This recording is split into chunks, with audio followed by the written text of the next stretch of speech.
Eu sou Selma Ferreira, do programa Passaporte Brasileiro da Conect TV Algarve, um programa que conversa com brasileiros pelo mundo. Fizemos uma parceria cultural com a Rede Sem Fronteiras, celebrando seus 10 anos de trabalho pela cultura, pelos artistas, escritores e poetas lusófonos do mundo e pelo mundo afora. Parabéns, Rede Sem Fronteiras! Parabéns pelos seus 10 anos e, na pessoa da sua presidente, de Andréa Valverde Portugal, eu saúdo e abraço todos os membros dessa grande família, todos os membros da querida equipe dourada, todos aqueles que estão envolvidos com a cultura. Mais uma vez, parabéns e que venham mais 10 anos de trabalho maravilhoso pela cultura no mundo. E hoje eu tenho a alegria enorme de receber aqui no Passaporte Cultural a querida Renata Dalbó. E eu não errei o nome dela agora. Querida Renata, seja muito bem-vinda. Ô, Selma, é um prazer enorme. Eu estou muito feliz de estar aqui conversando contigo. A gente já teve a oportunidade de conversar um pouquinho antes Sim. e já tem algumas conexões, né? Descobrimos pontos ótimos entre nós duas. Eu estou Então, adorando. eu tenho Olha, certeza que essa conversa vai ser uma delícia. eu tenho certeza disso também. Sempre é gostoso, porque a gente se solta. E eu faço questão, sabe, Renata, de não preparar muito tudo, porque eu acho que o passaporte brasileiro tem que ter essa característica de espontaneidade, das pessoas falarem e desenvolverem, divulgarem aquilo que elas querem divulgar naquele momento, nessa fase da vida, e o que é importante para vocês. E isso se torna importante para mim. E muito mais gostoso para as pessoas ouvirem. Por isso, querida Renata, conte-nos um pouquinho sobre você. Então, menina, eu sou jornalista, né? Sou formada em jornalismo. Atualmente, eu faço doutorado em ciências da linguagem. E a minha tese de doutorado, meu objeto de doutorado é a AGEB, né, que é a Associação de Jornalistas Olha, Brasil. Eu trabalho com literatura e memória. Então, eu trago na tese essa história, essa memória, né, da AGEB, que começou há 52 anos, né, vai fazer 53 interessante. agora em abril, e as agebianas, porque, na verdade, a AGEB é uma memória viva, né, porque a gente está É. vivendo a AGEB, ela está acontecendo aí diariamente. E é um trabalho, e eu falo isso sempre porque a GEB é um ponto muito importante, é um marco na minha vida profissional. Eu falo que eu sou antes e depois da GEB. Conheci a GEB por meio de Andréa Portugal. Ela é minha madrinha, foi ela que me convidou para participar da GEB e para fundar aqui em Santa Catarina, que é onde eu moro, né? Aqui em Sim. Tubarão, Santa Catarina, a AGEB Santa Catarina, que aconteceu em 2018, e me apaixonei pela causa da escrita feminina, da escrita feita por mulheres, né?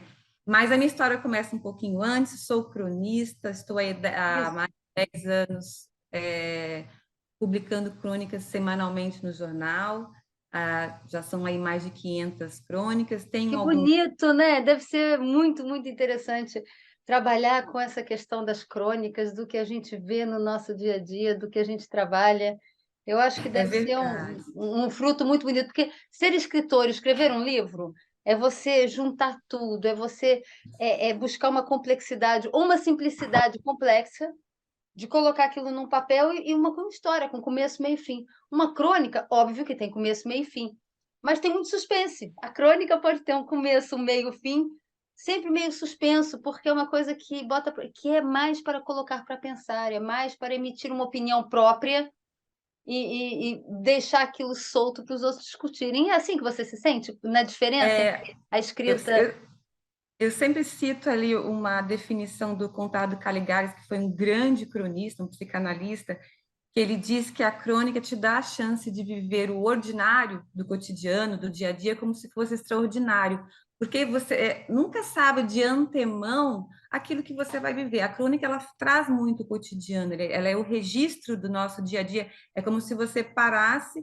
e colocasse uma lupa ali nos acontecimentos, né? E desse um grande destaque aos detalhes da vida. E isso é o que traz o cronista. Isso é muito o que eu faço, assim, de trabalhar com o cotidiano. E aí fica um registro dessa memória cotidiana para o resto da vida aí, Fica. né?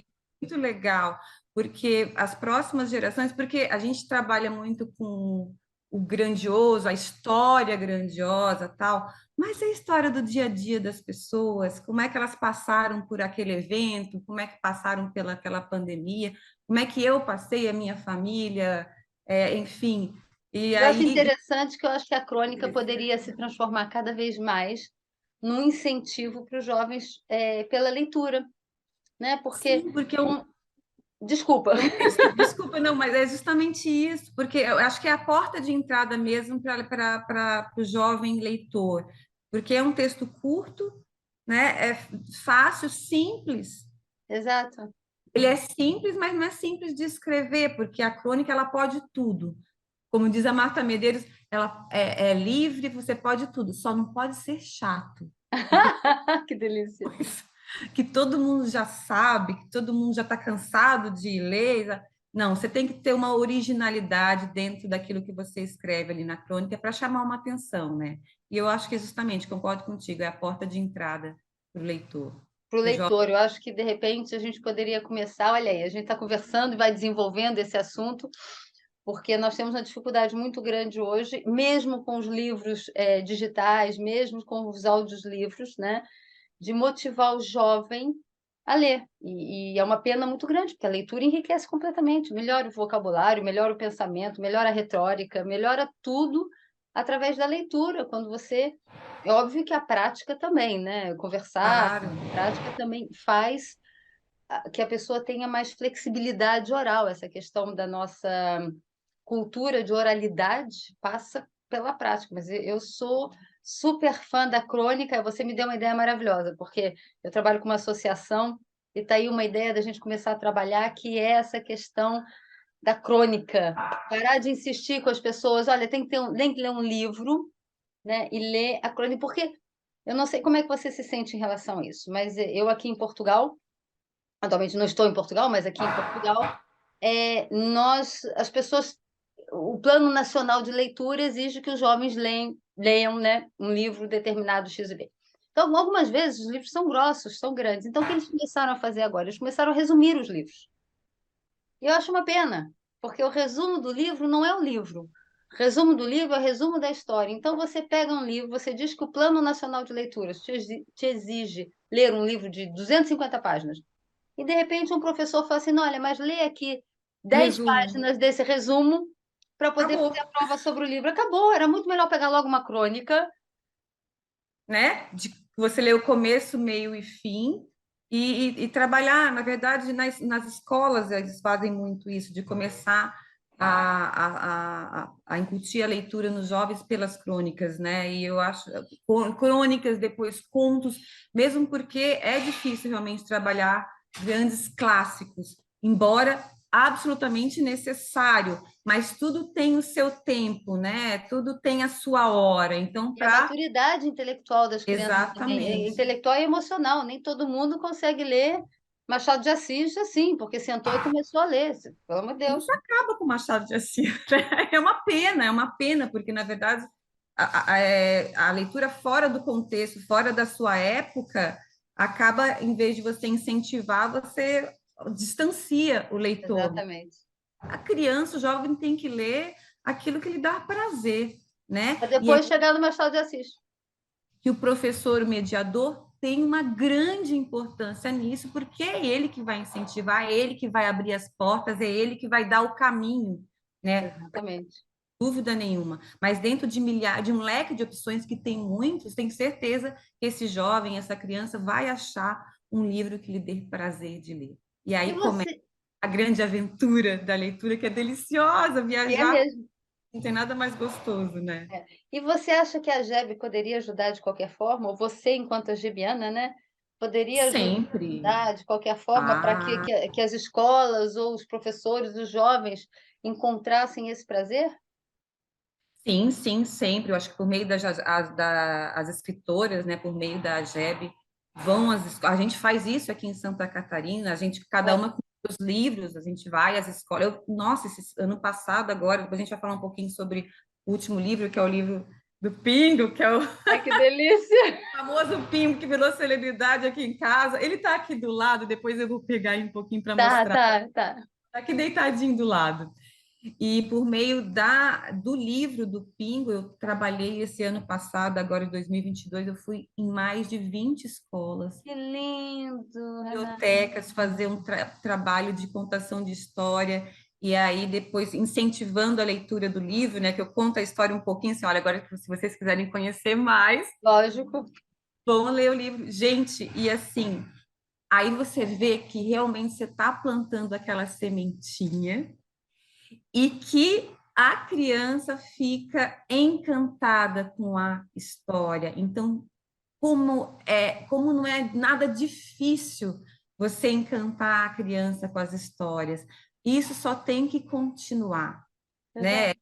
Eu trabalho muito com criança de primeiro ao quinto ano do fundamental, mas também Então, a gente menores. está falando o quê? De 6 a 9? De 6 a 10? Ou de Por 5 aí, a 10? De 5 a 10, exatamente. botando o É, Bernardo? exato aí, mais ou menos isso, assim. E todos, olha, sem brincadeira, sem exceção, ficam encantados com a história, querem ler os livros. A minha mãe agora voltou esses dias de uma conversa com uma amiga e disse que a neta dela, eu doei alguns livros para uma escola aqui de Tubarão, a neta dela já foi várias vezes na biblioteca para ler o livro, ela levou o livro para a netinha de presente. Disse, ai, Renata, que feliz, ô, Jucimar, que feliz que ela vai ficar, porque a minha neta já esteve diversas vezes na biblioteca e não conseguiu pegar o livro para ler, porque já estava, né, lugar Concorrido. Já estava emprestado, né? já estava emprestado. Eu falei, mãe, que coisa maravilhosa isso, que coisa boa de ouvir. Olha ali, o pessoal, as crianças estão pegando o livro para ler. Então, Isso é assim, muito bom. feliz com esse trabalho, porque é uma resposta que ela é instantânea, né? Ali Sim, na hora. sim. Teve um caso bem interessante de um menino, acho que na segunda escola que eu fui, bem no início do segundo semestre, que foi quando eu comecei com esse trabalho. E como ele era maiorzinho, estava ali na faixa dos 10 anos, eu comecei a contar a história, e os mais novinhos começavam a regalar os olhos e tal, e ele envergonhado, já tipo pré-adolescente, começou a olhar assim e a cochichar com um amigo, e eu pensei, ele está envergonhado da reação das crianças, porque as crianças já começaram a rir e tal, né? E ele quietinho, né? Aí, aos pouquinhos, gente, porque era a contadora de história que estava contando a história e eu só do ladinho observando, né? Aos pouquinhos, gente, ele foi entrando na história e foi se esquecendo, foi tirando aqueles Capa. arras, né, e tal, Aham. e foi rindo junto e tal. E qual não foi a minha surpresa que eu divulguei ali que ia ter o lançamento em tal lugar assim, que ele foi ao lançamento. Olha, Renata, que Gente, emoção! não, para mim aquilo. Aí sabe o que eu fiz? É porque eu fui na escola fazer um trabalho, a escola já tinha. Foi um trabalho em parceria com a prefeitura aqui de Tubarão, então a escola já tinha alguns exemplares na biblioteca. Aí na semana seguinte, e ele foi, é uma escola bem precária, escola da prefeitura, então ele não tinha adquirido o livro. Aí na semana seguinte eu fui lá com um pingo na escola novamente. Eu não tinha ido com um pingo, eu fui levar um livro para ele de presente com um pingo. Gente, foi a sensação, assim, Lógico. olha, eu fico arrepiada de contar essa história, porque assim, olha, eu escrevi uma crônica sobre isso, coloquei Nasce um Leitor, porque eu vi que a partir Exatamente. daí tinha nascido um leitor, e ele ficou extremamente gratificado, emocionado, e eu fico emocionada de contar essa história, de ter recebido o livro, eu tenho certeza que a partir dali ele começou a fazer uma leitura prazerosa que ele vai levar, se Nossa, tendo o incentivo dos professores, dos mediadores, vai continuar para o resto da vida. eu acho que sim. Eu estou emocionada de ouvir essa história, porque Né? Ah, não tem é nada mais demais, gente. lindo do que a gente mexer com essa emoção bem lá dentro dos jovens, porque a gente tem a sensação mesmo de estar plantando uma semente, né? A gente tem a sensação mesmo de ter feito a diferença. Eu, cada vez que tem alguma coisa da associação que eu vejo que os jovens se emocionam, que eu consigo entrar em contato com o jovem, ou mesmo de longe, que eu sei que alguma coisa aconteceu graças a um movimento de um livro que a gente fez, ou alguma coisa assim, eu fico extremamente, uau, agradecida. Olha, Minha eu tive querida, eu muitos quero que você momentos. nos fale do livro agora. Eu quero, porque senão a gente vai ficar sem tempo, porque as nossas emoções vão. Ai, não, não. Olha, menina, então eu estou muito gratificada. Ó, Selma, esse é o meu primeiro livro infantil. Então, há 11 anos agora eu trabalho com crônicas, como cronista, Eu tenho rapidamente, então eu tenho esse livro de crônicas, eu tenho, esse aqui é o meu primeiro, bem rapidamente, que é Uhum. Histórias de Imaginação, que é uma compilação das minhas crônicas até 2018, mais ou menos. Esse aqui é o segundo, que são crônicas de viagem, que chama É. Paraty, porque é uma história que aconteceu em Paraty, Paraty porque é da minha filha, que foi a pequenininha, que é a Mariana, que foi através dela que me deu vontade de escrever esse livro, para a gente não esquecer as nossas viagens em família. E esse aqui é uma adaptação da minha dissertação de mestrado, que é A Mulher no Casamento, representações no teatro do século XIX, que é muito legal também. E aí, O Pingo. de Mariana, que é a nossa caçulinha, que falou: mãe, a gente precisa escrever a história do Pingo para que as pessoas conheçam a história dele e tenham ela como exemplo, que é um cachorro que foi maltratado, foi resgatado da família de origem, ele, a mãe e o irmão, por ter sido maltratados, batiam, não alimentavam e tal. A ONG resgatou e eles foram colocados em adoção e nós tínhamos perdido uma cachorrinha muito querida, a Belinha. A gente estava, minha irmã nos trouxe ele de presente. E aí o Pingo chegou aqui, e você sabe por que que o nome dele é? Por que que o nome dele é Pingo? Porque ele tem essa manchinha aqui no meio da testa, Ai, que gracinha. que tem o Um desenho pingo. Pingo. E aí, quando a minha filha viu, a gente pensou em colocar o nome, e aí a gente colocou Pingo, de vez em quando ela se esquecia, a Mariana tinha uns 4 anos, ela assim, oh, mãe, como é que é o nome dele mesmo? É Gota? Aí eu assim, não, Não, Pingo. E de vez em quando ela chamava ele de Gota. E eu sei que tem uma gota por aí, não tem não, Selma? Parece que tem. isso aí você já está. Por quê? Porque eu quero que você conte mais do projeto e depois a gente já fala sobre a Tá gota. bom, Vamos tá voltar bom. aqui com a gota, mas Vamos fala falar mais do então projeto. rapidamente. Rapidamente, Então, aí porque esse senão a gente. livro é muito rápido, né? Então, com esse livro a gente está trabalhando agora numa campanha de doação de ração, Importante. Ok. tá? Porque a gente trabalha com a causa animal. A campanha é campanha Pet Verão Meus Amigos Sem Fome. Ela está acontecendo em Florianópolis, no Open Shopping Jurerê, no Divina Terra, que o proprietário nos abriu as portas ali para que as pessoas pudessem doar ração, mas ela também está acontecendo virtualmente. Então, a gente tenta aliar aqui a leitura com Uhum. a ação da causa animal. Então, aliando essas duas coisas por meio da venda do livro, 20% do valor vai ser destinado para a compra de ração Que para bonito. sospets.ong, que está no Instagram. Então, não sei se eu posso colocar aqui um contato para. Não, a gente vai ficar. Eu vou fazer o Ah, então seguinte, eu não tá. sei. O que eu vou pedir para você é que depois você entre na live, você coloque isso lá no Perfeito. chat e coloque tudo o que você quiser, Renata. Eu já te disse, o nosso passaporte brasileiro é para a gente, tá? Então vá no chat, coloque tudo, bote link, coloque o que você quiser, porque é importantíssimo que Tá isso se divulgue. Nós certo. temos um formato na nossa bio, que é da televisão, que é todo junto. Então, eu tento respeitar esse formato, né? Por causa das Claro. parcerias, e nós da televisão precisamos desse formato. Mas no chat, amiga, não se restrinja, não se iniba. Combinado. Tá Eu estou muito certo. feliz de escutar essa história do Pingo, eu estou muito feliz de conhecer o Pingo. E nós conversamos, e você me disse também que o Pingo, além de ser um livro, ele também está participando de crônicas, é isso? Na verdade, então, no começo do ano passado, eu comecei uma coluna quinzenal cujo escritor é o Pingo. Então, eu dei voz a esse personagem, que é o cachorrinho Pingo, que é o porta-voz de outros cachorrinhos. Então, através do Pingo, a gente conhece a história de outros cachorros. Cachorrinho que é resgatado também, histórias felizes, histórias com final feliz, história com final não tão feliz, mas que estão ali expostas para as pessoas poderem refletir. Então, assim, é muito legal. No Diário do Sul, eu sempre publico também no Instagram do Pingo, depois eu coloco ali no chat. Coloca tudo. Isso.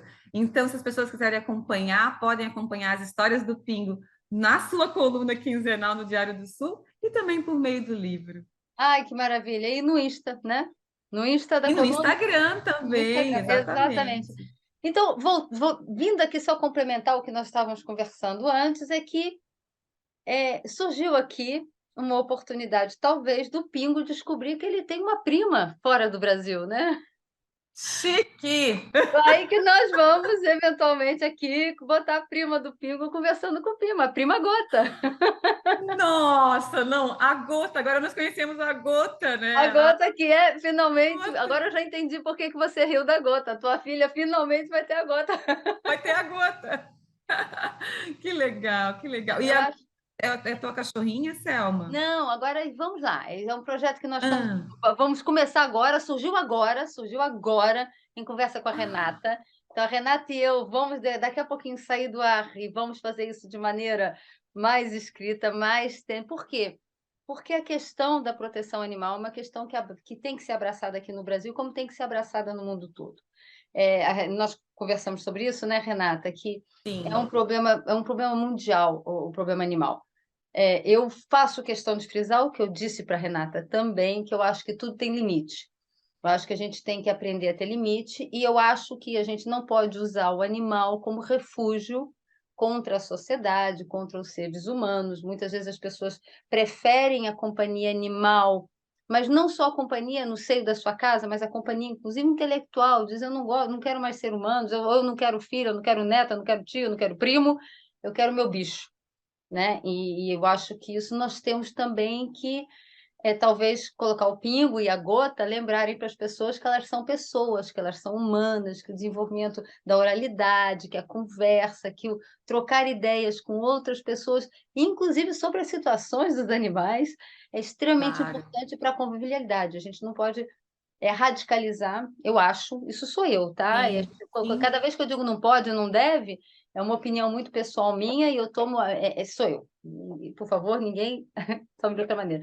Eu acho que a Renata e eu pensamos da mesma forma, não é, Renata? Na verdade, como eu te falei, são coisas paralelas, né? Uma coisa não tira a outra de lado, né? Tipo, se a gente trabalha com a causa animal, trabalhar pela causa da criança em vulnerabilidade e tal, é importantíssimo, né? O Mas são animal coisas pode ajudar nisso, inclusive, né? Quantos que o casos de animal pode cães, ajudar de nisso. Então, você pode cavalos, trabalhar exatamente paralelamente, e não a gente se refugiar no animal, né? Se fechar ali, muito pelo contrário, eu acho que ele está ali justamente para abrir os horizontes ali e te ajudar em muitas outras coisas, né? E em muitas outras causas. Então, acho que é isso legal é... unir tudo isso aí e juntos somos mais fortes, né, Selma? Juntos somos mais fortes. Sem Fronteiras, que nos colocou aqui em contato, a de André fazendo aí essas parcerias maravilhosas, como sempre, né? Sempre, sempre conectando. Eu sou muito, muito, muito feliz das parcerias que ela tem feito. Eu estou encantada com o seu trabalho, Renata, acho lindíssimo. E que mensagem você passaria para as pessoas agora sobre esse seu projeto, sobre essa sua paixão, algo que a gente possa guardar e conscientizar? Olha, eu acho que esse meu projeto, que eu sempre falo sobre essa questão da literatura infantil, é, eu não tinha ideia da importância que é você estar lá no início, né, da constituição dessa criança, na alfabetização. Então, ali você, através da literatura infantil, você está plantando a sementinha. Então, eu quero deixar aqui uma mensagem para os escritores, assim, principalmente os escritores de literatura infantil, vão até as escolas, vão até as crianças, se juntem a elas, contem histórias dos seus livros. Gente, não tem nada mais gratificante do que ver o olhinho dessas crianças brilhando com a história que você está contando para elas. Então, assim, não adianta escrever um livro e de repente trabalhar sim com os livros nas feiras e tal, mas tem que ir aonde as crianças estão. Eu quero conversar com a de André, nem falei com ela ainda, mas vou falar que quando eu for a Portugal agora para comemoração do jubileu de estanho da Rede Sem Fronteiras, eu quero ver se a gente consegue conectar algumas escolas para que eu possa levar o livro do Ping e contar essa história para as crianças lá em Portugal. Eu tenho um desejo de fazer isso. Olha, em primeira mão aqui, nem falei com a de André O ainda. pingo vai encontrar com a gota. Olha, gente, como é que nascem os projetos, né, Selma? Não é? Que Tô até maravilha. arrepiada. Olha, eu estou encantadíssima. Eu gostaria só que você buscasse o Pingo para a gente conhecer o Pingo, para eu poder Então, encerrar. ele fugiu. Você me aguenta Eu, uns eu 5 minutos? aguento, enquanto isso eu vou Tá, fechando e tá, você vai tá, bem buscá-lo, tá rapidamente. bom? Eu vou lá buscá-la. Tá bom, só um Eu minuto. estou muito agradecida pela presença da Renata aqui com a gente nesse programa, por mais um projeto empreendedor. e mais um projeto pela cultura e pela sociedade. Muitas de nós fazemos isso e, na pessoa da Renata, eu saúdo todas aquelas escritoras, escritores que não estiveram aqui comigo, mas que podem fazer isso. Renata, muito Olha obrigada. quem chegou, peraí. Pingo! Olha quem chegou, olha quem chegou. Seja muito bem-vindo, meu Oi! querido Pingo. Eu sou tímido, sabe? Ontem ele foi Não, dar entrevista na rádio, não tem importância, Pingo. Pingo, mas eu seja sou meio bem-vindo. caladão. Querida Renata, muito obrigada por ter estado comigo Obrigada! hoje. Um Olha beijo lá, bem vai ele. grande, Oh, foi! querido Pingo. Foi uma alegria estar com você. Querido, Obrigada. Obrigada eu pelo sou... espaço, querido. Um prazer enorme estar aqui com você. Um beijo para eu todos. amei também, querida. Eu Beijo, sou tchau, Selma tchau. Ferreira, do Passaporte Brasileiro, para a Conect TV.